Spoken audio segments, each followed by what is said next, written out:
ምዕራፍ 18 የተከለከለ ሩካቤ።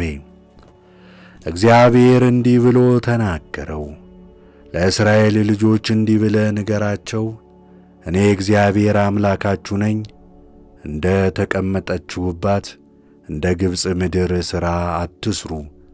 እኔም ወደ እርሷ እንደማገባችሁ እንደ ከነዓን ምድር ሥራን አትስሩ። በሥርዓታቸውም አትሂዱ። ፍርዴን አድርጉ፣ በርስቷም ትሄዱ ዘንድ ሥርዓቴን ጠብቁ። እኔ እግዚአብሔር አምላካችሁ ነኝ።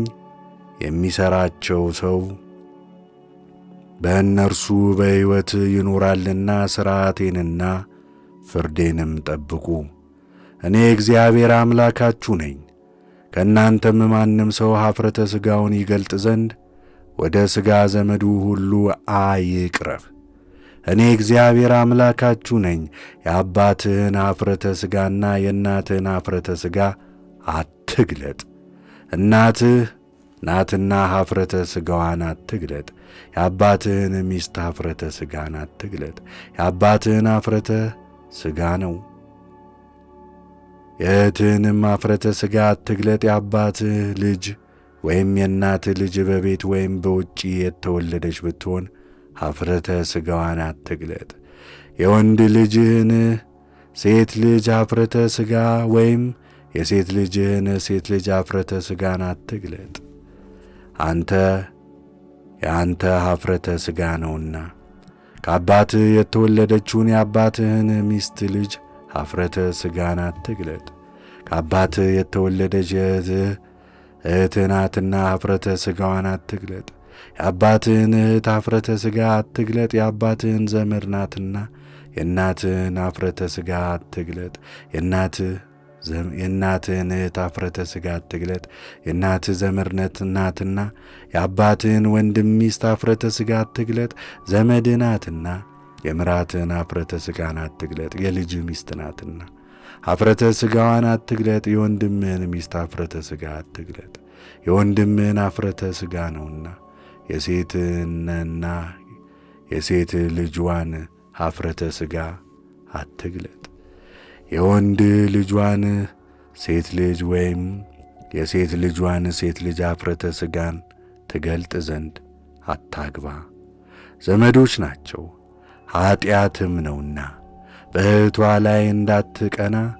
ሚስትህ በሕይወት ሳለች የእህቷን ኀፍረተ ሥጋ አትግለጥ። እርሷም በግዳጇ ርኩሰት ሳለች ኀፍረተ ሥጋዋን ትገልጽ ዘንድ ሳትነጻ በግዳጇ ወዳለች ሴት አትቅረብ። ከባልንጀራ ሚስት ጋር አትተኛ፣ ዘርህንም አትዝራባት። ከዘርህም ለሞሎክ አትስጥ። የአምላክህንም ስም አታርክስ። እኔ አምላክህ እግዚአብሔር ነኝ። ከሴትም ጋር እንደምትተኛ ከወንድ ጋር አትተኛ፣ ጸያፍ ነገር ነውና።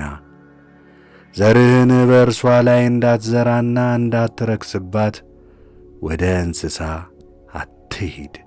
ሴት ከእርሱ ጋር ትተኛ ዘንድ በእንስሳ ፊት አትቁም፣ የተጠላ ነገር ነውና። ከፊታችሁ የማሳድዳቸው አሕዛብ በእነዚህ ሁሉ ረክሰዋልና በእነዚህ ነገሮች ሁሉ አትርከሱ።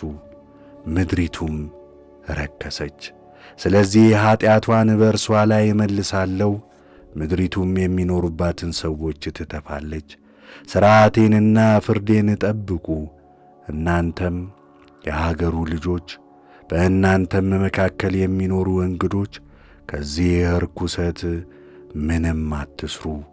ከእናንተ በፊት የነበሩት የአገሩ ልጆች ይህን ርኩሰት ሁሉ ሰርተዋልና ምድሪቱንም አርክሰዋልና፣ ምድሪቱም ከእናንተ በፊት የነበረውን ሕዝብ እንደ ተፋች ባረከሳችኋት ጊዜ እናንተንም እንዳትተፋችሁ ተጠንቀቁ።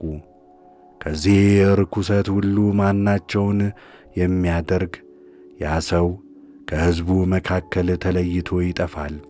ስለዚህ ከእናንተ በፊት የነበሩ ሰዎች የሠሩትን ጸያፍ የሆነውን ወግ ሁሉ እንዳትሠሩ ከእርሱም እንዳትረክሱ ሥርዓቴን ጠብቁ። እኔ እግዚአብሔር አምላካችሁ ነኝና።